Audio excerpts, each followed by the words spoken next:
So you're new to Genshin, you're doing some 10 pulls on the current banner that changed, what, like an hour ago? Might even just changed like right now. And you get 5-star Furina. Now, what do you get with Furina besides the character that I used to call the whiny water girl? Well, Furina is a sword-wielding Hydro user who is phenomenal at being an off-field Hydro damage dealer and a buffer. And in this video, we are going to look at the basics of Furina, how her kit works, how her skill and her burst work. Now, if you already have Furina and you're looking to get her even stronger in the buffing department, then you're going to be pulling for cons. With Furina, we are going to look at the current build of the current Furina that we are using. So let's look at my Furina. My Furina is level 90 out of 90 with 36,800 HP, 1200 attack, 0 EM. I need to get that up.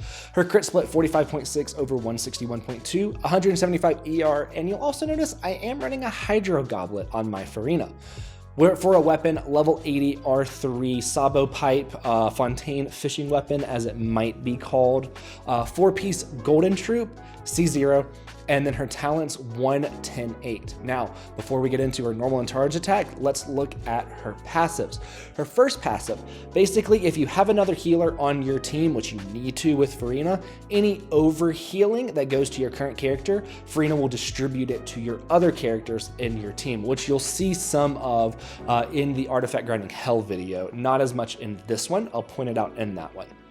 Her second passive, for every 1000 HP that she has, she gives her vampires an attack or a damage buff, and her water angel thingy, her healing mechanic, a buff and healing up to a certain point. So with those two passives out of the way, let's go look at how her kit works. So her normal attacks are going to be not so normal because Furina is extra. She is a theater kid after all. So she's going to be doing her, I'm gonna try and do this, her wahs and woo and her spinny spins and getting on her bubble, right? She's gonna be doing all of that stuff. It is amazing. She is 100% a theater kid along with Venti and Fischl.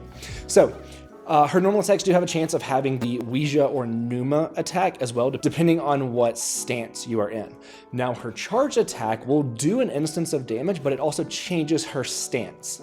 The best way to look at this, if her outfit is blue, she is going to do damage. If her outfit is white, she's going to heal. Now, let's look at how each of these mechanics work. If we do her skill with the damage ones, she summons these little vampires here. Now these little vampires, I call them that because they actually suck the HP from your other characters. Furina herself, you'll notice that her HP bar is going to be going down, and then Dia, Kazuha, and Benny's HP bars are also going to be going down as these creatures are attacking. If they are sucking HP, they are buffing their attack, or they're buffing their damage. So they will suck HP down to half HP and they will stop there. So you need to make sure that you are giving them enough HP to take to boost their own damage. Because once your characters get down to half HP, they will stop taking HP, meaning that their damage will go down. Now, whatever enemy your on-field character is attacking, that is the enemy that the vampires will target. They'll focus on those enemies.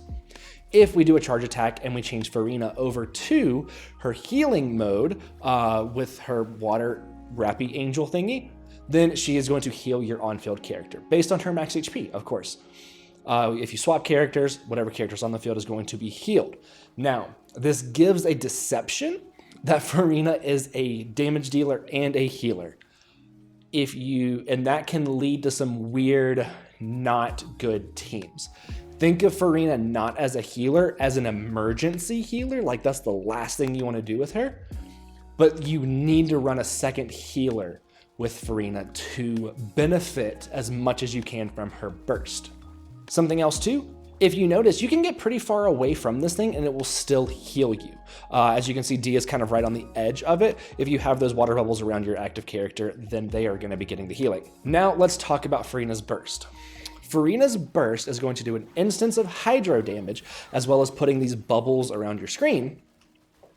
But what that means is that for every fluctuation in your team's HP, you are going to be getting a damage and healing bonus to your characters. So the best way to kind of show it is if we use her burst and then we heal, or we allow the vampires to suck away HP, you're gonna see that the vampire's damage is going to go up. So we're gonna actually drop Bennett's burst and cycle through our team to get some healing.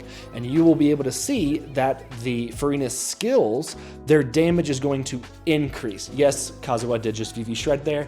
That's kind of beside the point. Anyway, you need to make sure that you're running another healer with Furina, so that way you can get fanfare points, which is the mechanic of her burst, getting the HP fluctuation, right? Furina's minions are going to suck HP, Benny's going to heal HP, and we are going to have a lot of fanfare points being generated by this constant back and forth of HP. Now, like we were talking earlier about her constellations, her C1 and her C2, her C1 is going to immediately give her 150 fanfare points, whereas her maximum was 300. It's also going to increase the maximum to 400. So where at C0 you start with 0 fanfare points and can only get up to 300, at C1 you start with 150 and you can go up to 400, meaning a bigger buff. Her C2 is going to increase the rate at which you get fanfare, or the amount of fanfare points that you get, also increasing her max HP, meaning that she is getting a much higher damage buff as well. Her C2 is super, super good because it is so much easier to build fanfare. You can have more fanfare, you start with more fanfare, and Furina herself is going to be doing so much more damage because it is going to increase her max HP, and that is what her skill damage scales off of. So that was a very, very long explanation, but I think I covered most of, if not everything, to kind of deal with her kit, right? We want to use her burst, we want to heal all of our other characters using a second healer in the team, allowing for her minions to suck HP away, making everybody stronger. So now we're going to look at a beginner or early game artifact set. For Furina, I am going to say 4-piece Gambler, because it is going to increase your skill damage. Like I said, Furina is a phenomenal off-field damage dealer with her minions. For the main stats, HP Sands, because her whole kit scales off HP, either a Hydro Goblet or an HP Goblet. It is going to be determined by the substats. I do not have a super good HP Goblet, so I am running a Hydro Goblet. If you have a really good HP Goblet, or you have a better HP Goblet than you do a Hydro Goblet, throw that on her instead. For the circlet, crit rate or crit damage, depending what you need more of. If you're using Fontaine's fishing weapon, you're probably going to want to run a crit damage. Speaking of Fontaine's fishing weapon, let's talk about weapons. This is a really, really good weapon for Furina. It's going to get up energy recharge, which is important for Furina because you want to have her burst readily available. It's going to give some crit rate to her skill, which is great. So that just makes it better. And it's going to give her energy recharge, and extra energy recharge upon using her skill. So this is a really, really good weapon to get for her, and it's free. Like, I don't even necessarily want to talk about 3 stars because of how good this is. If you have Festering Desire from an event, which I don't have, Festering Desire is going to be better on her than the Fontaine fishing weapon. You do, of course, have something like Favonius if you just need more energy recharge and you don't want to fish. You do have Dockhand's Assistant to get up her HP, but it's not super, super good. Like, you can use it, but it's not like the best. You would think it would be, but it's really not. And then, of course, you do have something like Wolf Fang, which is a Battle Pass weapon. It's going to get up crit rate. You won't be able to use the passive, though, because Furina has to be on the field for the passive to take effect. And if you are using Golden Troop artifact set, which is what I have, those two things don't work together.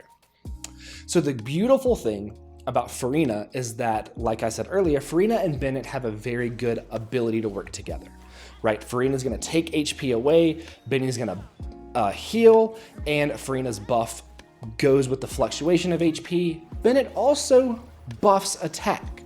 So they work together really, really well. You just got to make sure that you're cycling through your team with Bennett to make sure that he's healing everybody to get more fanfare points on Furina. In that case too, you would want to build Benny to heal more than necessarily do more damage, right? Like, I'm running an HP Goblet instead of a Pyro Goblet, so that way Bennett can heal more because he's partnered with Furina. In this exact team, Furina, Dia, Kazuha, and Benny, you can take out Dia and put in essentially any character that scales off of attack, and this is a beautiful hyper carry team. Now, this team that I run with Dia in it is much more of a balance to where Dia and Furina are both getting a lot of damage. So where not one character is, but it's allowing Furina to get vapes off of Dia, making her damage go up. And then Dia is getting some vapes off of Furina, making her damage go up. It also works really, really good because if Dia takes damage, or if an enemy, or if your character takes damage in Dia's skill, Dia will take more damage. And I have VG on Dia, so it works really, really well in this team. This is a horrible VG set on Dia, and she's doing the same damage that she was doing with a pretty decent Crimson set. Also, as you can see, Dia's got 53k HP. That's a lot of HP for the fluctuation, right? It's a lot of fanfare points for Furina. That is going to be it for this video. If you have any questions, do be sure to leave it down in the comments. Myself or someone else will be sure to answer it, and I'll see you in the next one.